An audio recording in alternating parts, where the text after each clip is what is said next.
জীৱনৰ কোলাই পেচেৰে নধৰা অশান্তিবোৰ সামৰি সুতৰি শান্তি সখীক বিচাৰি আহিলো ৰাইজ।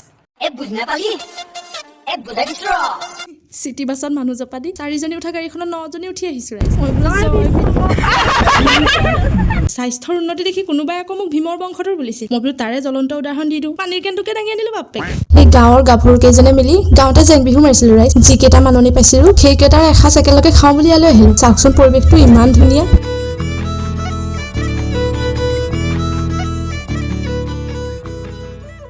এয়া আমাৰ প্ৰথম কাৰ্যসূচীৰ শুভ উন্মোচন। বন্ধু স্প্ৰাইটৰ সহযোগত পেট্ৰিছ লালমোহনৰ পুনৰ মিলন। সিহঁতৰ মিলনত একাজলি আশীৰ্বাদ দিবলৈ আহিল আমাৰে গাঁৱৰে আয়তীসকল। কোনোৱে যদি পাদাধনী দিছে, কোনোৱে আকৌ উগাধনী। মুঠতে বিৰোধী পাৰ্টীক গেছ কোৱাইডক বাহিৰ কৰি দুয়োৰে মিলন কাৰ্য সম্পূৰ্ণ কৰিল। পিছৰ কাৰ্যসূচীলৈ আগবাঢ়িবলৈ নাপালোৱে ৰাইজ। উৎপাত আৰম্ভ হ'ল।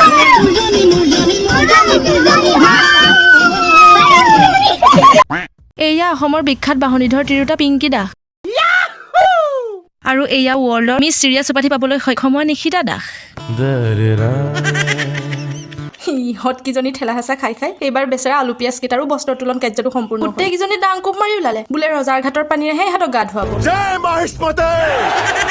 কথামতেই কাম। আটাই মহাকে ধুৱাই পখালে আনি মোৰ হাতত অৰ্পণ কৰি ক'লে, বোলে পূৰ্ণিমা বা পিছৰ কাৰ্যসূচী তুমিয়ে আগুৱাই নিয়া। ময়ো একেবাৰে চিলনীৰ জীয়েকৰ নিচিনাকৈ হাউট কৰে 5বিধ ব্যঞ্জন ৰান্ধিয়েই পেলালো নহয়। এলা পেচা বুলি ভাবতা হে কিয়া?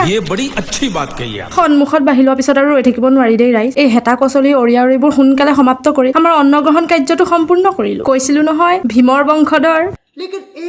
এইগৰাকী বাৰু কাৰ বংশধৰ? কমেণ্ট কৰক। ৰ'ব, এতিয়া আমাৰ গ্ৰুপত কেটৰিনা, দীপিকা, আলিয়া চবকে দেখা পাব। কোনোবা কৰিঅ'গ্ৰাফাৰে আমাৰ নাচ চুৰ কৰাৰ আগতে আজিলৈ এৰিছো দেই। Bye bye.